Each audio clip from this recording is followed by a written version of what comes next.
Introduction to hazards and earthquake.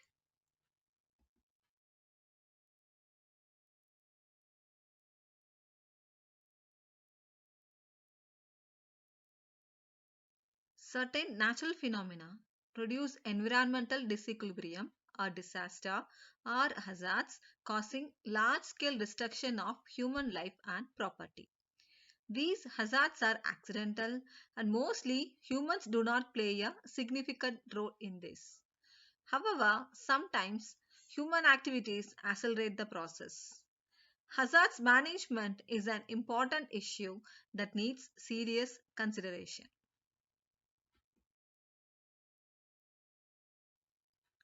Some of the hazards which cause environmental degradation are floods, earthquakes, cyclones, landslides, drought, famines, etc.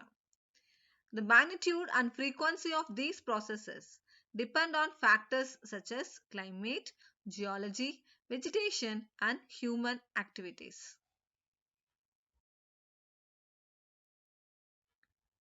Types of hazards. So hazards are classified into two categories.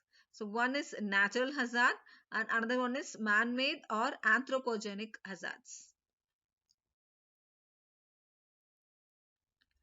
Natural hazards. So there are two types: air-related hazards, example hurricanes, cyclones, storms, etc.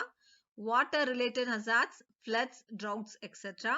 Earth-related hazards, earthquakes, landslides, volcanoes, etc.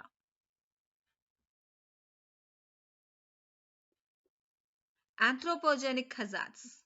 Example, industrial accidents, war, riots, acts of terrorism, etc. and also the toxic pills.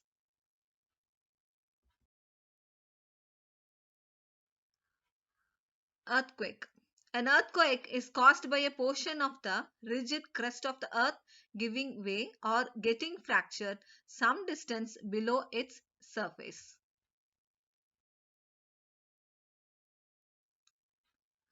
Consequently, sudden slipping of the resulting portion or fault slipping occurs.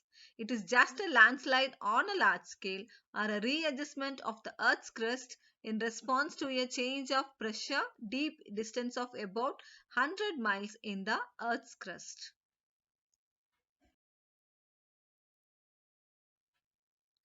This earthquake results in a variety of causes like erosion, deposition, tidal forces, centrifugal forces, etc. The earthquake thus represents the energy released by this relative motion of portions of the Earth's crust.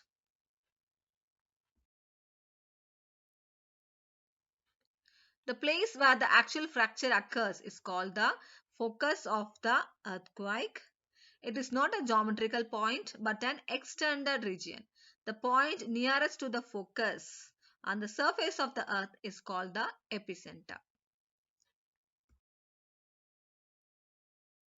Causes of earthquake. Sudden movement of hot gases and magma volcanic activities, stress caused by water pressure in dams, tectonic stress generated by movement of tectonic plates.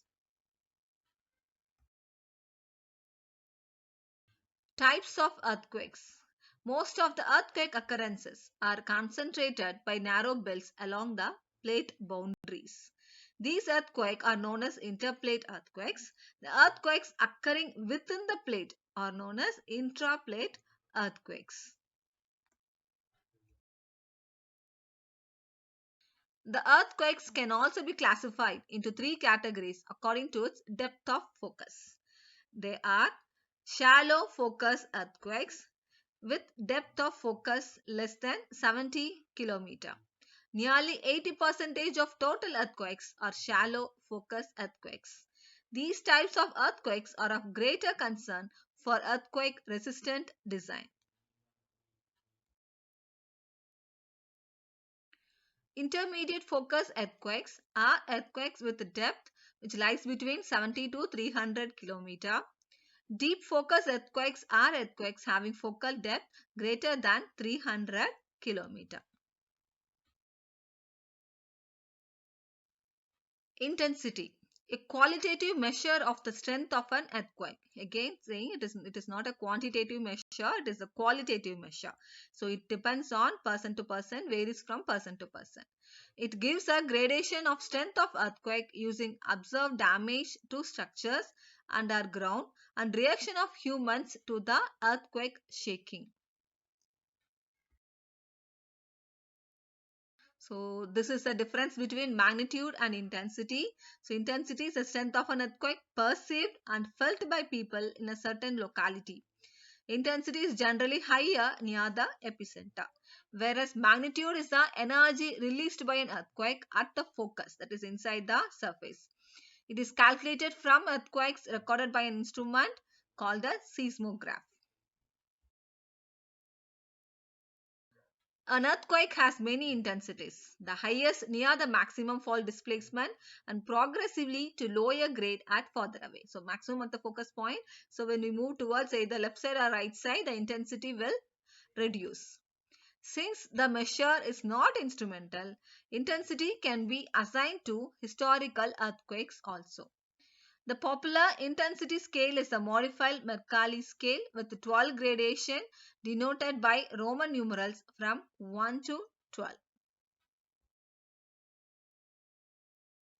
So this is a sample of a modified Mercalli intensity scale. Now the magnitude. So it is the quantitative of absolute measure of size of an earthquake. So intensity is qualitative but magnitude is quantitative.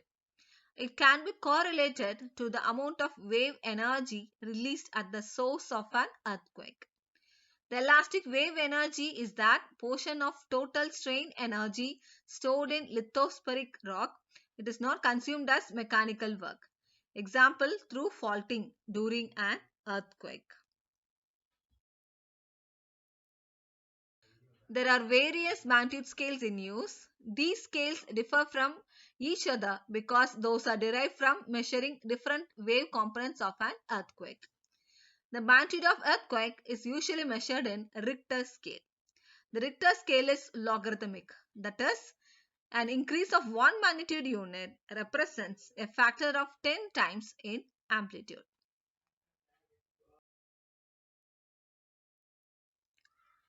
The seismic waves of magnitude 6 earthquake are 10 times greater in amplitude than those of a magnitude 5 earthquake.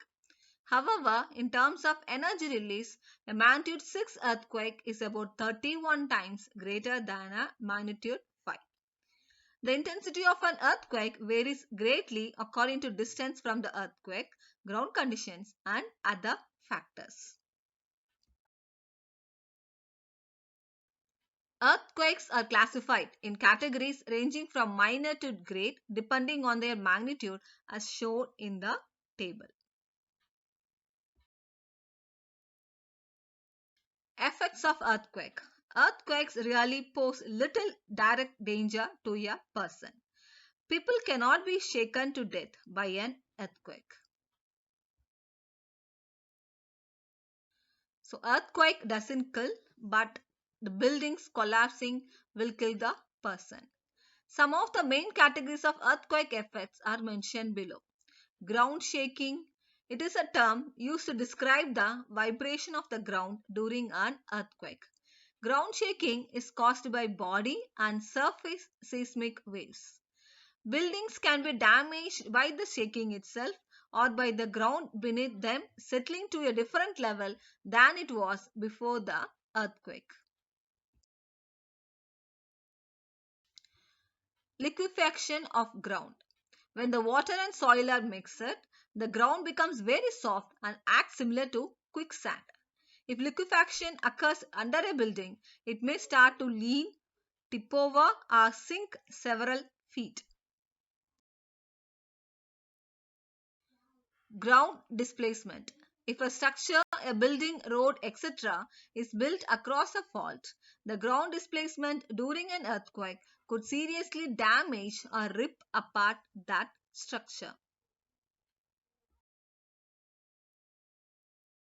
Landslides. Landslide causes sliding of rocks and soil on the sides of an hilly area. Flood. An earthquake can cause damage to dams along a river. The water from the river or the reservoir would then flood the area, damaging buildings and maybe sweeping away or even drowning the people. Fire. Fire can be started by broken gas liners and power lines or tipped over wood or coal stoves. Tsunami. Tsunami are water waves that are caused by sudden vertical movement of a large area of the sea and floor during an undersea earthquake. The height of a tsunami in the deep ocean is typically about 1 foot. As tsunami reach shallow water or a continental shelf, the height of the waves increases many times, sometimes reaching as much as 30 meter. These are more destructive near the shore.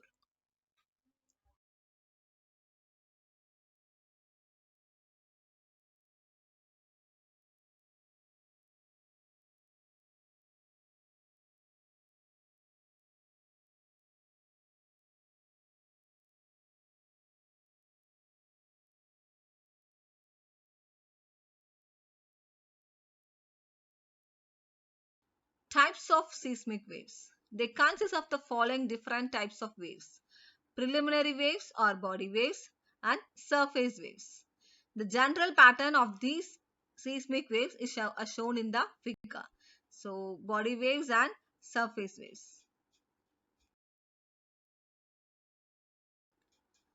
Preliminary waves. These consist of primary or P waves and secondary or S waves. Primary or P waves. So these are longitudinal waves in which the particles of the earth vibrate above their mean position along the direction of the waves themselves. The velocity is found to be about 5 miles per second. These waves are also called as condensational, irrotational and push waves. Secondary or S waves. These are transverse waves. That is, the particles of the earth vibrate at right angles to the direction of propagation of the waves. Starting from the focus, these S waves also travel along a chord of a huge circle of the earth. They are also called as distortional, equiluminal and shake waves. The velocity of S wave is about 3 miles per second.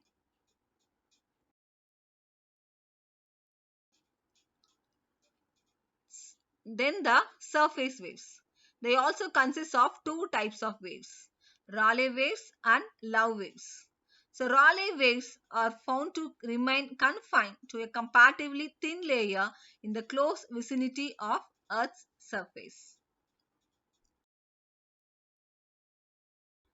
Unlike the P and S waves, they start from the epicenter and arrive at the observing station along a huge circle of the Earth. The displacement of the particles is being in the vertical plane containing their direction of propagation.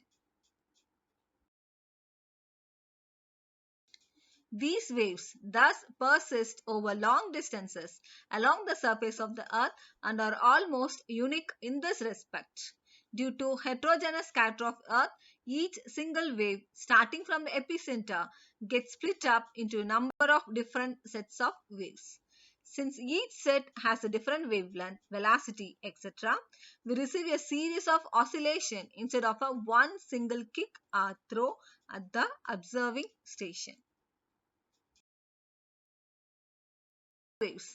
The heterogeneity of the layers of the earth is also responsible for another type of surface waves known as love waves.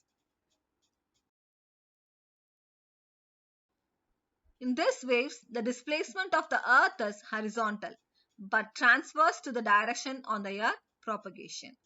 The velocity of these waves is less in the earth's crust than in the matter below. Immediately after an earthquake, oscillations corresponding to these waves can be detected at almost any place on the surface of the earth.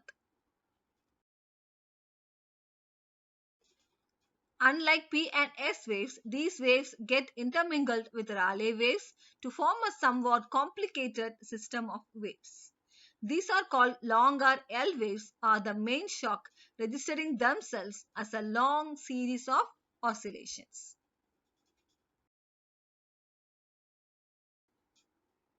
So this gives you the diagram for all the involved seismic waves.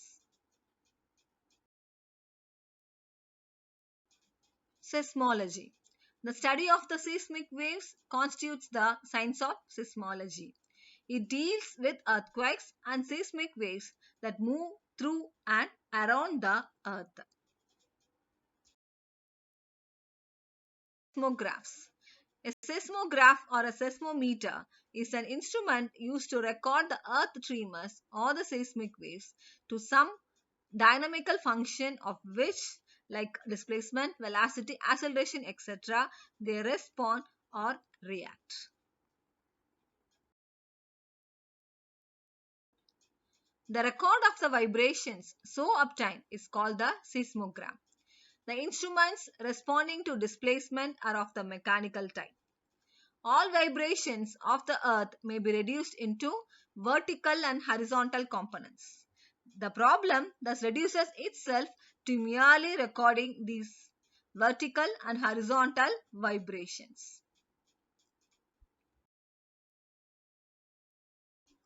There are two types of instruments in use for this purpose: the vertical pendulum type and the horizontal pendulum type. Modern application of seismology. The development of the modern science of seismology has led to its application in four important fields: investigation of the nature of the interior of the earth, prospecting for oils and minerals, construction of quake proof buildings, and forecasting of the occurrence of earthquakes. Earthquake site effects. Depending on the soil cover underlying the point of observation and the topographical location, it is observed that the amplitude as well as the frequency content of the earthquake motion varies.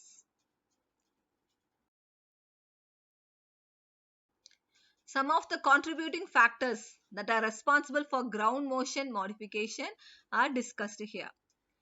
The ground motion amplitude could vary significantly depending on the properties and configuration of the material located along the near surface. The parameters that govern this behavior are known as impedance and absorption.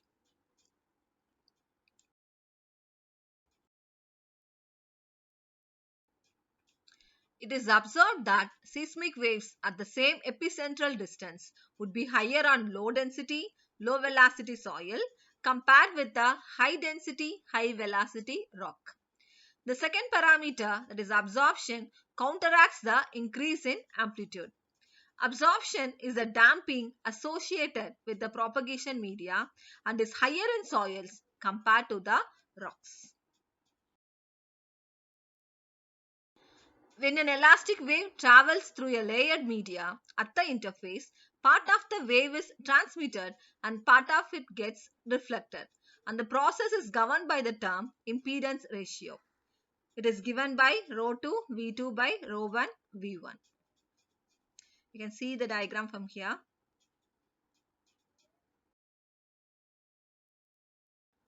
Effect of site topography. The location of the site in a ridge or a valley will have profound effects on the incident motion.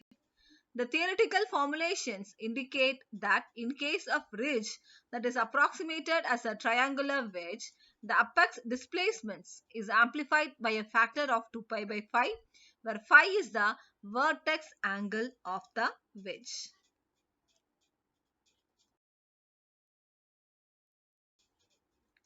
Basin effect. The curvature of the basin where the soft soil is deposited can trap the waves and amplify the motion experienced on the surface. This could also significantly increase the duration of the earthquake motion. Seismic hazard analysis.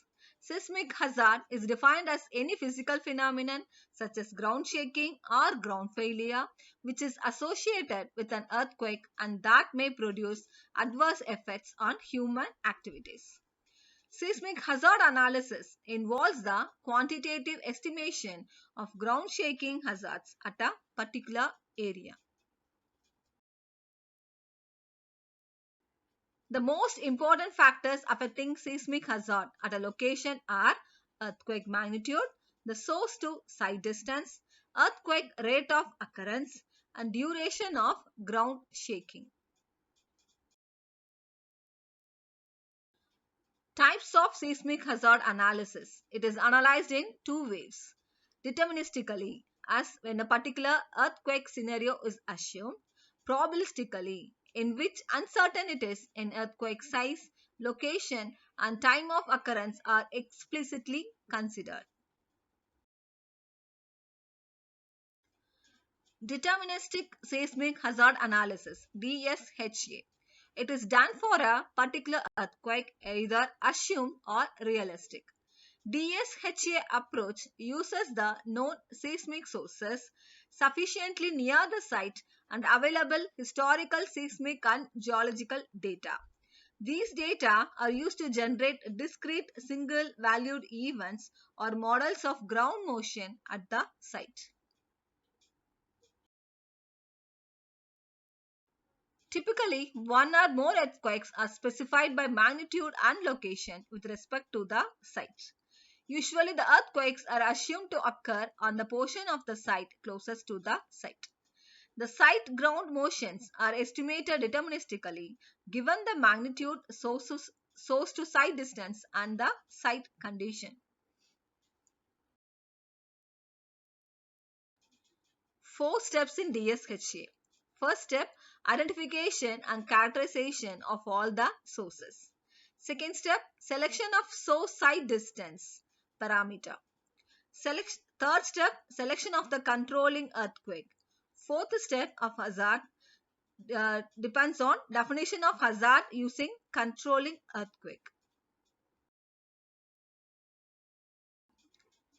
So first step, identification and characterization of all earthquake sources capable of producing significant ground motion at the site.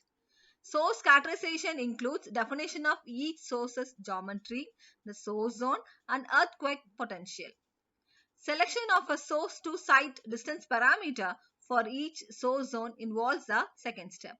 In most DSHAs, the shortest distance between the source zone and the site of interest is generally selected. The distance is expressed as an epicentral distance or hypocentral distance, depending on the measure of distance of the predictive relationships used in the following step. Selection. Third step involves the selection of the controlling earthquake, that is, the earthquake that is expected to produce the strongest level of shaking, generally expressed in terms of some ground motion parameter at the site. The selection is made by comparing the levels of shaking produced by earthquakes identified in step 1 assumed to occur at the distances identified in step 2.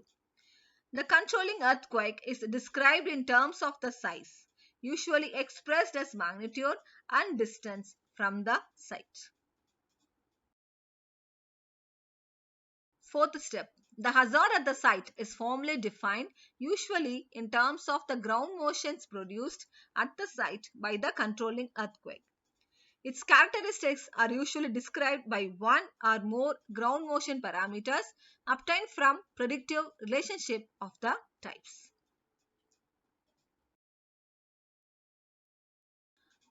Peak acceleration, peak velocity, and response spectrum ordinates are commonly used to characterize the seismic hazard.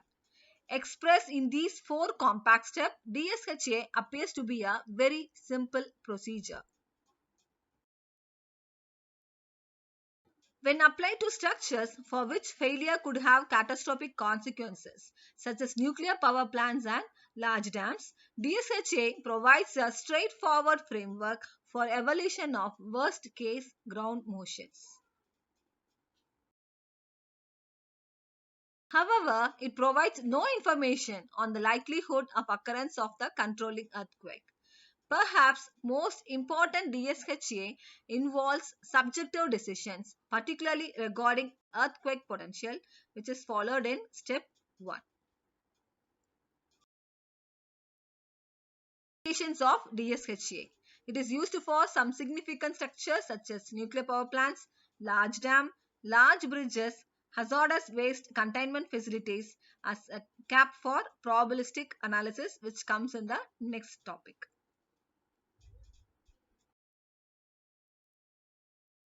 Probabilistic seismic hazard analysis. In the past 20 to 30 years, the use of probabilistic concepts allowed uncertainties in the size, location, and rate of recurrence of earthquakes and in the variation of ground motion characteristics with earthquake size and location to be explicitly considered in the evaluation of seismic hazards. PSHA provides a framework in which these uncertainties can be identified, quantified, and combined in a rational manner to provide a more complex picture of the seismic hazard. Steps in PSHA. First step, identification and characterization of earthquake sources. Second step, characterization of temporal distribution of earthquake recurrence. Third step, determination of ground motion. Fourth step, computation of probability of earthquake. The first step is identification and characterization of earthquake sources. The probability distribution of potential rupture locations within the source must also be characterized. In most cases, uniform probability distributions are assigned to each source zone, implying that earthquakes are equally likely to occur at any point within the source zone.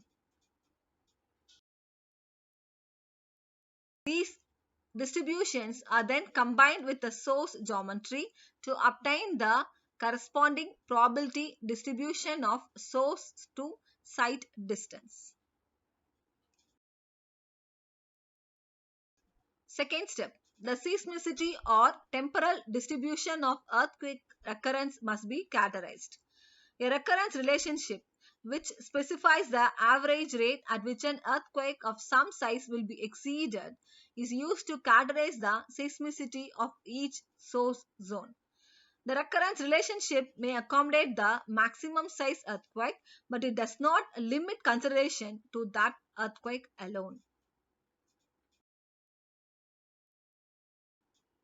The ground motion produced at the site by earthquake of any possible size occurring at any possible point in each source zone must be determined with the use of predictive relationship is the step 3. The uncertainty inherent in the predictive relationship is also considered in this analysis technique. Finally, the uncertainties in earthquake location, earthquake size, and ground motion parameter prediction are combined to obtain the probability and to the mechanics of the probability computations.